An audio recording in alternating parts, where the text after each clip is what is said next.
डोंगरी बांध के इस आंदोलन के लिए मंच पर विराजमान विधानसभा के हमारे दोस्त राजस्थान सरकार के पूर्व मंत्री भाई रमेश जी मीणा साहब,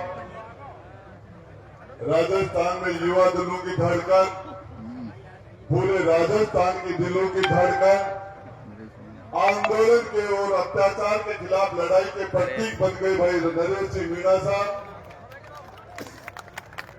हमारे हिंदुस्तान में आंदोलन करने वाले, बड़े बड़े आंदोलन और सरकार को घुटने दिखाने वाले राकेश जी टिकैत साहब, हमारे मंच के ऊपर प्रहलाद जी खटाना जी, सम्मानित मंच, सम्मानित विधायकगण, इस आंदोलन के अंदर हमारी मां जगदम्बा के समान हमारी माताओं बहनें, नौजवान साथियों, बुजुर्गों, मैं ये कहना चाह रहा हूं, जो हमारे विधायक हैं, हमारे सांसद हैं, वो पार्लियामेंट के अंदर, विधानसभा के अंदर सरकार की आंख में आंख डाल के पूछे, और जो विधायक यहाँ आके और जो आपके बाप से कमिटमेंट करके जा रहे हैं आंदोलन के अंदर, इसी ताकत के साथ विधानसभा में यदि अपनी लड़ाई लड़ेंगे, मुख्यमंत्री जी से अपनी बात रखेंगे, प्रधानमंत्री के सामने अपनी बात रखेंगे, आपके पार्लियामेंट के अंदर हमारे हरीश जी मीणा है, मुरारी लाल जी मीणा है, ये मेरे अजीज दोस्तों में से हैं, और ये और भी जितने सांसद है हिंदुस्तान की पार्लियामेंट के अंदर, या किसानों के साथ, जनता के साथ जिस तरह का कुठाराघात करने की कोशिश की जा रही है, इसके लिए चाहे विधायक सत्ता पक्ष के हो, चाहे विपक्ष के हो, या विधायक तब रहेंगे जब ये जनता आपको चुनेगी। की राज की जवानी तो चलेगी है। आगो पट्टा उठा लियो भाई, पैसा दो दियो, बस आप गाड़ी के ऊपर प्रॉब्लम आ रही थी, आप जा 2-5 मिनट और वेट कर लो। आप पट्टा दो दियो, मैंने बात करी, खुद आई रही हो, बस मोटरसाइकिल पे अगर आप छोड़ो कोई गर्मी नहीं देगा। हाँ ठीक, नहीं पट्टा मट्टा दुलवा दिया, कोई दिक्कत को नहीं, भेज दो। आपको बताना चाह रहा हूँ, इस आंदोलन को जिस तरीके से यहाँ नौजवान लोग अपने आंदोलनकारी इसको जो लीड कर रहे हैं, सबको बहुत साधुवाद देता हूँ, और हजारों की तादाद में अपने यहाँ इकट्ठे होके ये मैसेज सरकारों को दे दिया, डबल इंजन की सरकार को दे दिया, और कांग्रेस पार्टी हो चाहे भाजपा हो, सभी को अपने जनता ने हजारों की तादाद में मैसेज दिया है। और मैं आपको बताना चाह रहा हूँ, इनका इलाज कर देंगे यदि ये विधानसभा में जाके लड़ाई नहीं लड़ेंगे तो, पक्की बात है ना। और मैं कहता हूँ भाई, नरेश तो यदि विधानसभा में चल जाता तो सिर फोड़ देता, सिर फुड़वा देता, इसकी तो गारंटी मैं देता हूँ। और ये पक्की बात है कि मुख्यमंत्री सामने होता तो सिर की टक्कर मार देता। और आपके बीच में काफी वक्ता बैठे हैं, लेकिन आपको बता देना चाहता हूँ, एक घर भी यदि उजाड़ना चाहे सरकार को, जनता जगाकर चाहे तो सरकारों को घुटने के बल आना पड़ता है। 3 काले कानून, 3 किसानों के खिलाफ 3 काले कानून बने, ये राकेश जी टिकैत बैठे यहाँ, और बने हुए कानून को सरकार को वापस लेना पड़ा था। और अभी ये बांध का मामला तो अभी गर्भ के अंदर ही है, डिलीवरी नहीं हुई है अभी, इसकी डिलीवरी है, इसकी डिलीवरी होने भी नहीं देंगे। तो हमारे यहाँ जितने भी क्रांतिकारी लोग हैं, हमारे नेता हैं, इन सभी से आप सबको सुनोगे, समय कम है, लेकिन मैं आपको भैया ये लड़ाई पूर्वी और पश्चिमी राजस्थान, उत्तरी और दक्षिणी राजस्थान के लिए, ये 36 और सभी जाति बिरादरी के धर्मों के सबकी जनता की लड़ाई है, आवाम की लड़ाई है, तो इसमें पूरा राजस्थान आपके साथ है। और यदि इस लड़ाई को आप लेकर राजस्थान की राजधानी में आएंगे तो मैं आपसे वादा करके जा रहा हूं, रमेश जी आप इस लड़ाई को लेकर पूछेंगे, मेरे स्पीड आप पूछोगे, बाकी के लोग पूछेंगे, तो हम उधर से बराबर की ताकत लेकर विधानसभा को चालू कर सके, सरकारों को सांस बंद कर देंगे। और अपने मुख्यमंत्री जी तो भी ज्यादा पुराने भी नहीं है, नए हैं। अभी 2 साल अभी तो इनका प्रोफेशन पीरियड चल रहा है, सीखने का चल रहा, ट्रेनिंग में है। अरे नरेश मीणा ने तो 2 बार की मुख्यमंत्री वसुंधरा का बैंड बजा के आया, मैं वसुंधरा का और वो तो धनबल से, बहुबल से, सत्ताबल से भाई को हरा देगा, 1 बार नहीं 3 बार हरा देगा। लेकिन कब तक रोकोगे, कब तक रोकोगे? जनता तुम्हारे साथ है। नरेश भाई इस लड़ाई में लड़ो, तो भाई हमारे भाई रमेश सिंह मीणा आप लीड करो, और आप जब भी जरूरत हो हमें याद कर लेना। जय हिंद, जय भारत। बहुत बहुत धन्यवाद सम्मानीय घोड़ा साहब।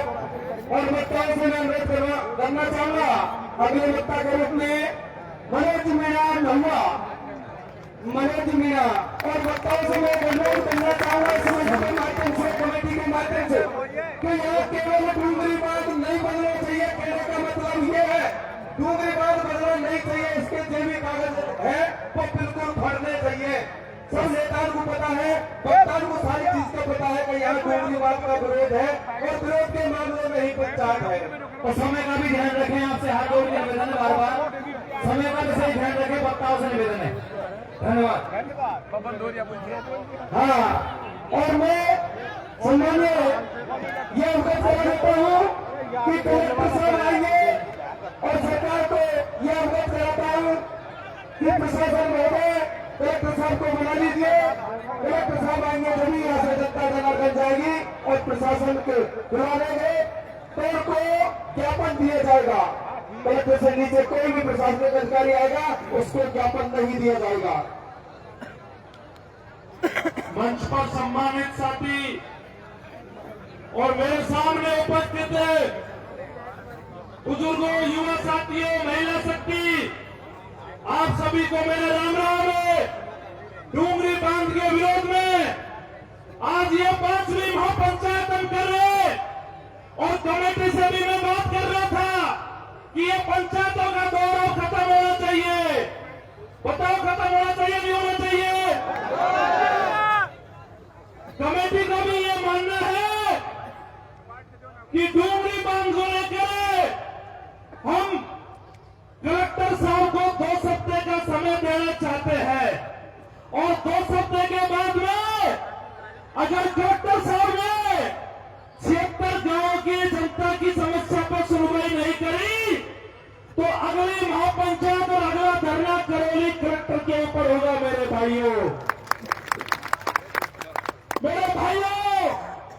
आप लोगों ने यहां से हमारे केवरीलाल जी को माधोपुर से विधायक बनाया है, और मैं बाबा से यह कहना चाहूंगा कि बाबा, आपकी लाज माधोपुर ने रखी है, तो आप भी 76 गांवों की लाज रखने को लेकर इन गांवों को बेसहारा मत छोड़ो, इन गांवों का सहारा बनो। मेरे भाइयों, डूंगरी बांध की लड़ाई पूरे देश में चर्चा का विषय बन चुकी है, और अब वो समय आ चुका है जब डूंगरी बांध की लड़ाई को लेकर आर पार का निर्णय लिया जाए। मेरे भाइयों, और कमेटी ने यह कहा है कि हमने तय कर लिया है कि अगली लड़ाई हम कलेक्ट्रेट पर लड़ना चाहते हैं। तो मैं आपके माध्यम से कहना चाहता हूं, या इंटेलिजेंस के लोग भी सुन ले, और कलेक्टर एसपी भी सुन ले, कि 2 हफ्ते में समाधान नहीं हुआ तो कलेक्टर ऑफिस में बैठने लायक नहीं छोड़ेंगे। इस बात को ध्यान रखना मेरे भाई। आप लोगों का जो डूंगरी बांध के विरोध में आज इतनी बड़ी संख्या में यहाँ पहुंचे, आपको भरोसा दिला के जा रहा हूं कि जब भी कलेक्टर ऑफिस के बाहर में डूंगरी बांध के विरोध में धरना लगेगा, तो आपका भाई मनोज मीणा उस अग्रिम पंक्ति में पहली गोली खाने के लिए भी खड़ा हो जाएगा। मेरे भाइयों, आप लोगों के लिए, आप लोगों को बहुत बहुत धन्यवाद। इंकलाब जिंदाबाद। हम गोली खा रहे हो। हेलो, इनके बाद में हाँ, काटा। आदरणीय हाँ, पूर्व मंत्री साहब रमेश जी मीणा हमारे बीच में विराजमान है। डाल रहा हूँ तेरा सैंपल दिया है। ठीक ठीक साहब।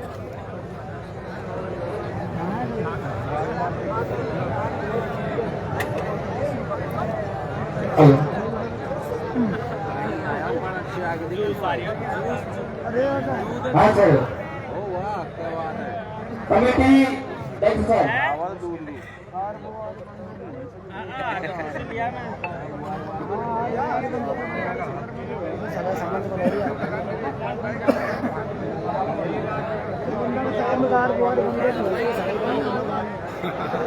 हाँ बहुत अच्छा।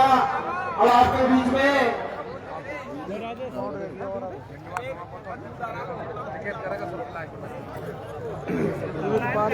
पढ़ो पाया वो धो के ये दूध पी यार वैसे ये दूध की दाद माई पड़ेगी मतलब बठोर पे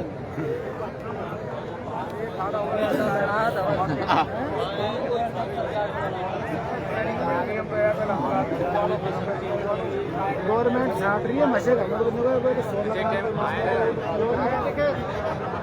हमने पहले ही बोल दिया था, 10 बजे बोल दिया था, जो भी कमेटी का निर्णय हमारे पास आएगा हम उसी को बोलेंगे, हमारी तरफ से कुछ नहीं बोलेंगे। आप एक बार निर्णय कर लो पहले। हाँ, कमेटी का निर्णय फाइनल है। मैं सम्मानीय पूर्व विधायक साहब, मंत्री साहब, सम्मानीय रमेश सिंह मीणा साहब आए और अपना अनुमोदन प्रस्तुत करें। सम्मानीय रमेश सिंह मीणा साहब, आपके बीच में जोरदार तालियों के साथ में सम्मानित विधायक का बहुत बहुत धन्यवाद। आप आराम से बैठ जाए, कृपया आपसे हाथ जोड़ के निवेदन है। आप ताड़ी गांठ हो जाएगी, गिलास पकड़ाएगा।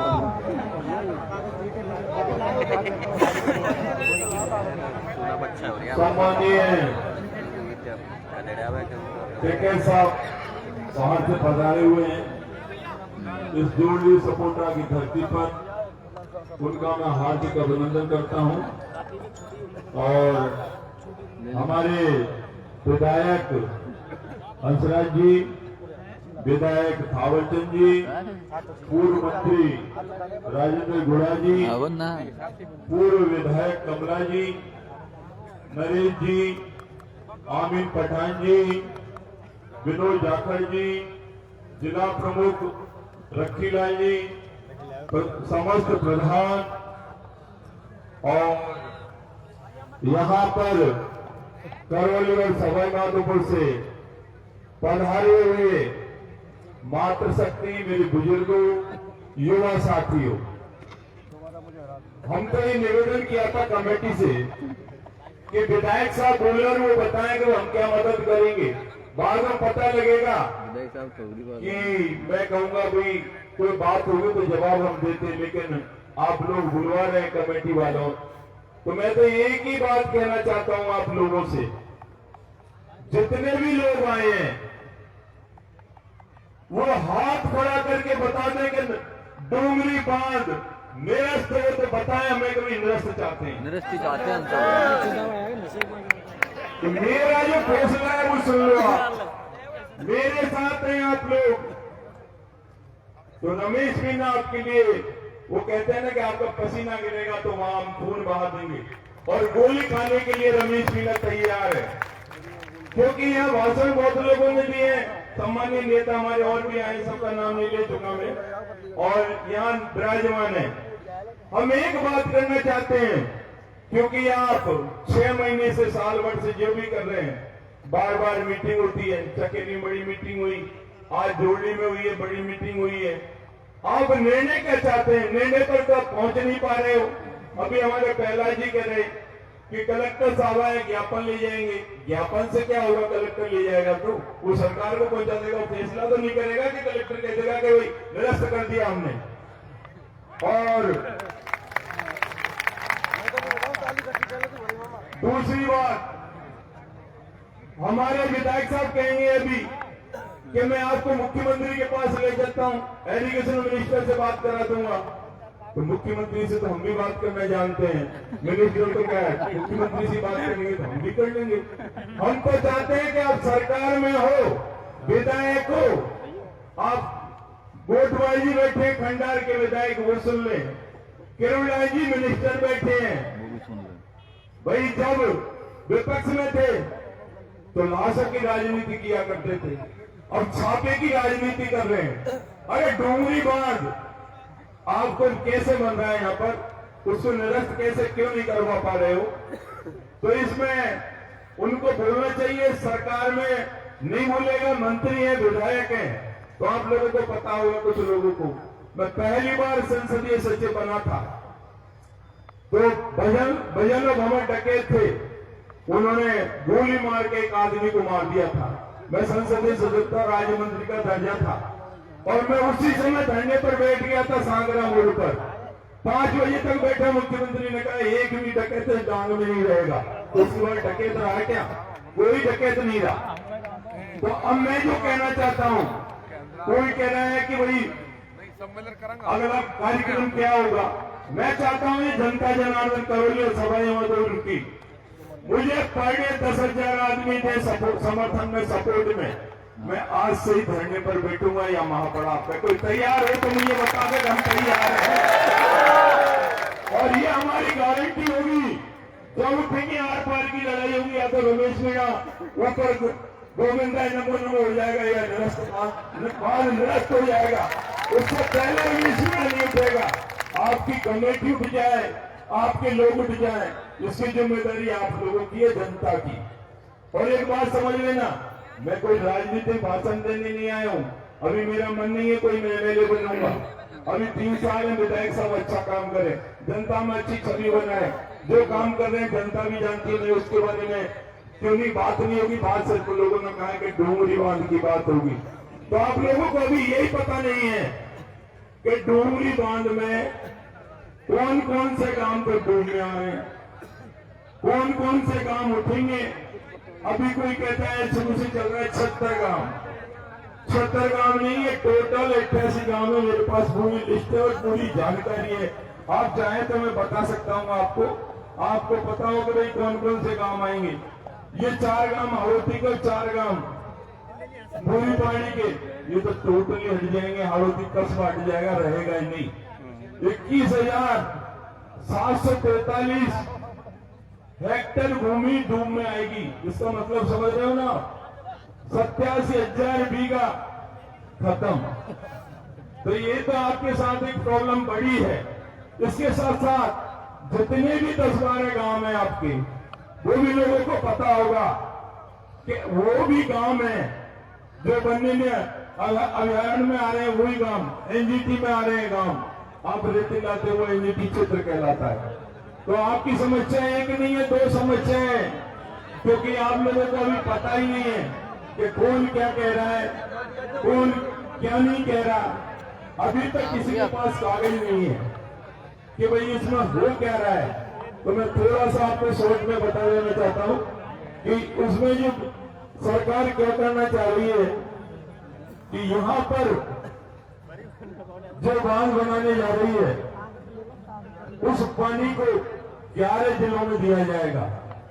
धौलपुर, करौली, सवाई माधोपुर, दौसा, आपके अलवर के 3-4 जो खैरथल है, तिजारा है, आपका डी के भरतपुर है, धौलपुर है, और उसके अलावा कोटपुतली।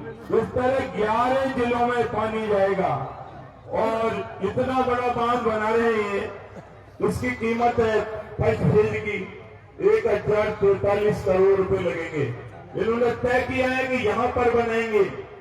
अब बात आई, लोग कहेंगे कि ये आरसीपी का मुद्दा है, ये नया मॉडिफाइड किया है, पार्वती और काली सुंदर चंबल को रिवर जोड़ने का जो प्रोग्राम है, उसके तहत यहाँ के इंजीनियरों ने आप लोगों को नहीं बताकर उन्होंने ढूंढा है कि कम पैसे में, कम लागत में, और स्टेट हाउस का हार्ड हो, वहां पर बांध को बनाया जाए।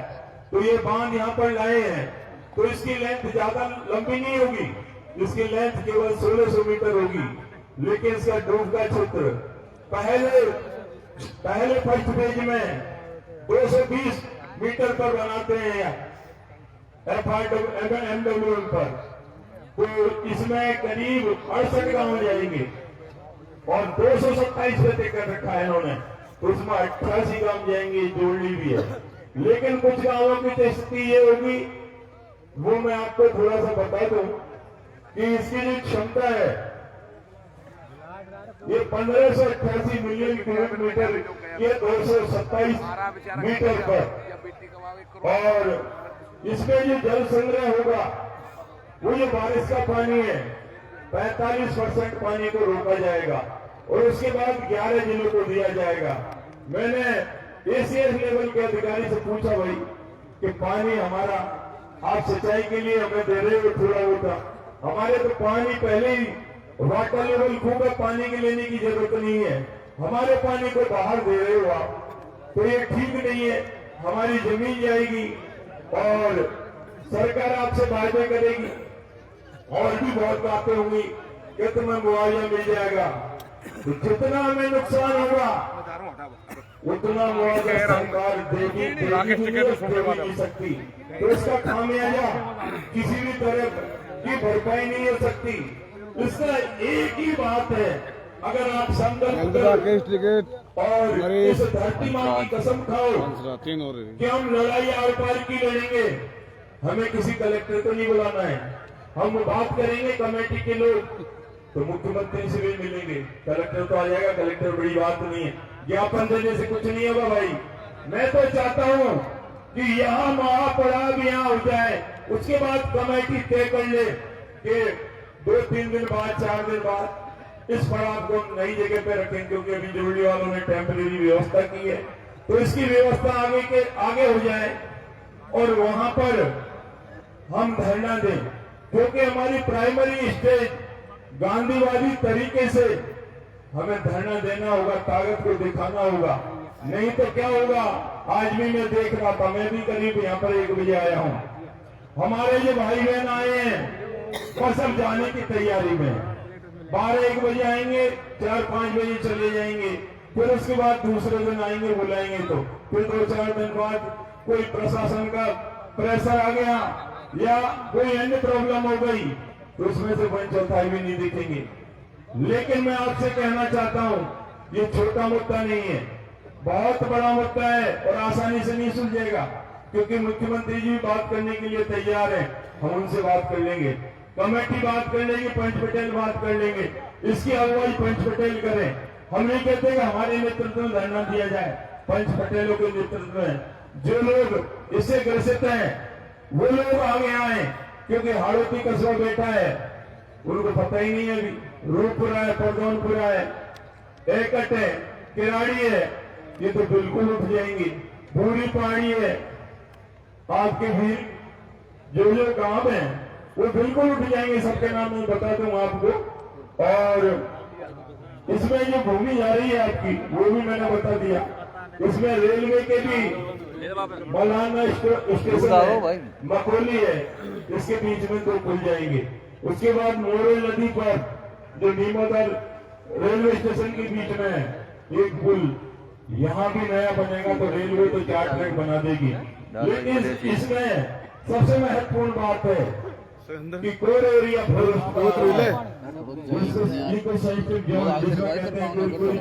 क्रियान्विति नहीं होगा काम, वहाँ भी उसको भी इसकी भी जमीन जा रही है।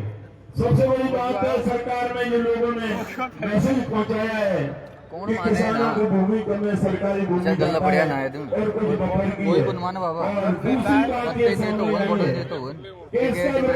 आप कान खोल के सुन लें, सरकार किसान नहीं कर रहे हैं, ऊपर जो बात पहुंचाई गई है इसको बजरी माफिया है, बजरी वाले नहीं चाहते, तो हम तो उन लोगों को भी कहना चाहते हैं जो बजरी के लिए रास्ता बना रहे हैं, बजरी को लाना चाहते हैं, अरे बांध नहीं बंधेगा तो बजरी भी आ जाएगी और भी काम हो जाएंगे।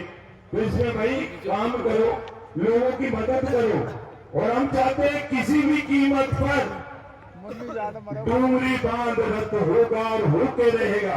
जनता का साथ चाहिए, समर्थन चाहिए, हम कोई राजनीति नहीं करते, हम आगे लेना चाहते हैं, हमारे विधायक साहब आगे आए, कंडार का विधायक आगे आए, किरोड़ीलाल जी है वो आगे आए, बातें तो बड़ी बड़ी करते हैं कि झूठ के काट दिया फिर मंत्री पद पर वापस आते, तो ये बात नहीं बनेगी। चुनाव आता है तो झूठियां उठा लेते हैं पंचों की, अब बात क्यों नहीं सुन रहे भाई, आप सामने क्यों नहीं आ रहे? क्योंकि मैं बात बोल रहा हूँ, मैं खरी खरी बोल रहा हूँ, किसी के नहीं है, मेरी गलती होगी, मैंने गलती की, लोगों ने माना जैसा, हमें चुनाव हरा दिए, कोई बात नहीं, बहुत अच्छी जनता का अच्छा निर्णय है, इसमें कोई बुरी बात नहीं है। जनता सबको मौका देती है, हंसराज जी को मौका दिया है, तो आप चरण ठोक मत करो, श्री चरणों में ठोक मत लगाओ, जनता का काम करो। ठोक लगाने से काम नहीं चलेगा। 2 साल तो आपके निकल गए, क्योंकि मैं आपके सामने बोल रहा हूँ, पीछे होता तो नहीं बोलता, क्योंकि हम मना थी पंडोलों की, लेकिन आप यहाँ विराजमान है तो आपके कान खोल के सुन ले कि जनता की भलाई के लिए आप बात तो बहुत अच्छी करते हो और झूठ बोलने में नरेंद्र मोदी से भी आगे हो, कोई मुकाबला ही नहीं है। पर हम चाहते हैं आप कुछ भी करो, आपको 3 साल बोलने और आगे भगवान दे, हमें कोई आपत्ति नहीं है, आपको और विधायक करना है, उसमें कोई जनता निर्णय करती है। लेकिन जो जनता की प्रॉब्लम है वो सबसे बड़ी प्रॉब्लम है कि इधर हमारे साथ डोंगरी बांध के बीच में हमें फंसा दिया है, हमारी जमीनों को कब्जा कर लेंगे लोग और बाहर पानी देंगे। अरे हम क्या पापी नहीं, यहाँ से पानी ले जाके वहां दे देंगे। अरे सरकार 1000 करोड़ की जगह 4000 करोड़ खर्च करे, उस जगह को चेंज कर दे, ज्यादा जहाँ लोगों को कम से कम नुकसान हो वहां ले जाए। योजना दूसरी भी है गुजरात में, जो जीवित नदियों को पुनर्जीवित किया है। अरे तुम जहाँ जहाँ नदियां हैं उनको पुनर्जीवित करके पानी वहां का वहां मिल जाएगा। बारिश का पानी आता है उसको रोको और लोगों को पानी पिलाओ। ये क्या तय कर लिया कि 45% इस योजना का पानी 11 जिले को ले जाएंगे। तो यहाँ कोई चारा का जमीन है क्या जो चमड़ जाएगा, ये जोत लेगा, ऐसे नहीं जोत पाएगा। तो मेरा कुछ निवेदन है कि आप बिल्कुल सतर्क और सावधानी से, यदि मैं कोई गलती करता हूँ तो आप मुझे बताएं। हम चाहते हैं कि मुझे कमेटी बनी है, कमेटी से पूछा हमने कुछ लोगों से कि आपको कोई जानकारी है क्या, आप लोग हमने ITI भी लगाया, ये हमारा पूरा प्रबंधन मेरे पास है, सरकार जो क्या कर रही है। अभी 4 तारीख को भी मीटिंग हुई, PPTO से प्रेजेंटेशन भी मेरे पास है, जितने भी 88 गाँवों की लिस्ट हमारे पास है, कौन कितना परसेंटेज प्रभावित होगा, कितना एरिया प्रभावित होगा, कितनी जनसंख्या प्रभावित होगी, जमीन और दोनों का कागज हमारे पास है। लेकिन जो हमारे साथ भेदभाव हो रहा है कि यहाँ पर डोंगरी बांध को लोग संघर्ष कर रहे हैं। दूसरी बात आपका करौली धौलपुर, उसमें आपका अभयारण्य का डिनोटिफिकेशन हो गया। अब ये लोग कहेंगे कि भाई ये तो आपकी सरकार में हो गया, ये आपकी सरकार में हो गया। अरे हमारी सरकार में चली गई, आप बताओ कि आप क्या करोगे। ये जवानों में गलियों में मत घुसो, हमारा काम करने के लिए आप विधायक हो। यदि मैं विधायक होता तो मेरी जिम्मेदारी थी, अब आप विधायक हो। ये 2015 और कांग्रेस ने किया, BJP ने किया। हम डोंगरी बांध को रद्द करवाना चाहते हैं। दूसरा हमारा मुद्दा है कि करौली धौलपुर जो वाइल्ड लाइफ का डिनोटिफिकेशन हुआ है वो भी रद्द होना चाहिए। तीसरा मुद्दा जो सवाईमाधोपुर जिला आ गया, आपका करौली जिला आ गया, आपका धौलपुर जिला आ गया, तो पूर्वी राजस्थान का आपने पूरा हिसाब कर दिया।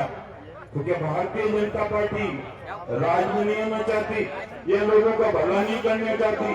तो इस मंच के माध्यम से मैं माननीय मुख्यमंत्री महोदय से निवेदन करना चाहता हूँ कि ये छोटा मुद्दा नहीं है, यहाँ के लोगों के लिए रोजी रोटी का सवाल है। वर्षों से लोग रह रहे हैं, यहाँ मंदिर मस्जिद सब कुछ बने हुए हैं, पुराना बैल हो गया इनका, अब इनको उजाड़ दोगे और उसके बाद डैम बना दोगे और दूसरी जगह को पानी दे दोगे, तो ये अच्छी बात नहीं है और इसको हम किसी भी कीमत पर बर्दाश्त नहीं करेंगे, कोई समझौता नहीं करेंगे। तो अब आप हाथ खड़े करके ये बताएं कि हमें कलेक्टर की जरूरत नहीं है, कलेक्टर नहीं आएगा, कोई जरूरत नहीं है। आप हाथ खड़े करके बताओ कलेक्टर की जरूरत नहीं है हमें तो डोंगरी बांध रद्द के आदेश, चाहे विधायक ले आए, चाहे कलेक्टर ले आए, चाहे मंत्री ले आए, हमें बता दे कि हमने रद्द करवा दिया है, तो उसका स्वागत और सम्मान और उसको बहुत बहुत धन्यवाद देंगे। हम एक ही बात चाहते हैं, दूसरी बात नहीं चाहते। तो मैं आप लोगों से निवेदन करना चाहता हूँ, ये पर्ची लेके खड़े हैं, पर्ची हमारे नेता बोलेंगे, बैठे नरेश जी हैं और भी टकेत जी हैं, अपनी बात करेंगे, लेकिन मूल, क्योंकि ये लोग हमारे सम्मानीय आप लोगों ने बुलाए, बहुत अच्छी बात है। लेकिन लड़ाई तो तुम्हें लड़नी पड़ेगी। मुझे भी कहते थे मैं कल आ जाऊंगा, जब बुलाऊंगा मैं जिंदा होता तुम्हारे लिए दफन हो जाऊंगा, बातों से कोई काम नहीं चलेगा। यहाँ पर आंदोलन करना होगा, यही महापराग डालना होगा। अगर मिलना चाहते हो तो मिलना नहीं चाहते तो मुख्यमंत्री से मिल लो, प्रधानमंत्री से मिल लो। सरकार की योजना ऐसे आसानी से नहीं रुकती, क्योंकि सरकार भी जब पैसे डालेगी तो पंचकूटों को भी तोड़ती है, दूसरे अटकनियां बनाती है।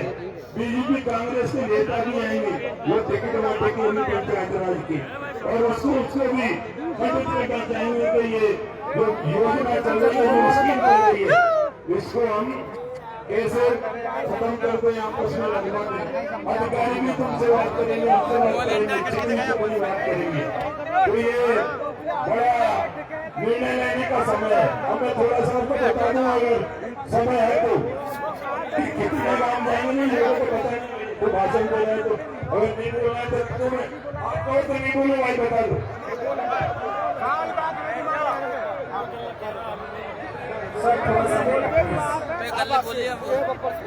भाई भाषण दिलवाने के लिए जोड़ने के लोगों ने बुलवाया तो भाषण दिलवा दो। हम काम की बात करने आए हैं कि हमारे साथ जो माननीय अच्छा भाषण दे लेंगे सब, लेकिन काम को धंधे पर, प्रदर्शन पर, और यहाँ से जो लंबी लड़ाई करेंगी जो कि मूवमेंट यहाँ मंच पे नहीं बनेगा, ऐसा करना ये तो बैठ कर तय करेंगे हम कहाँ पर आंदोलन करेंगे और कैसे करेंगे, और कैसे रण को हमें जीतना है। वो आसानी से नहीं होगा काम, और बिना नहीं करके आप जितने भी पटेल कमेटियां बना लो। मैंने पूछा सबसे जानकारी है कि दिल्ली साहब RTI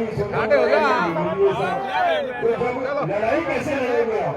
लड़ाई तो कभी लड़ी जाएगी, चाहे हंसराज जी तैयार हैं आपके साथ, आपका मुद्दा सुन जाते हैं, हम गाँव में बैठ जाएंगे, हमें बुला लेना कि भाई आप आ जाओ और हमारी लड़ाई में शामिल हो जाओ। मैं तो यही चाहता हूँ कि जनता चाहती है, ये काम दर्शन का काम है, जो बिल्कुल तो बहुत बड़ी दिक्कत आएगी। तो यदि मन में आपके में जनता रही है,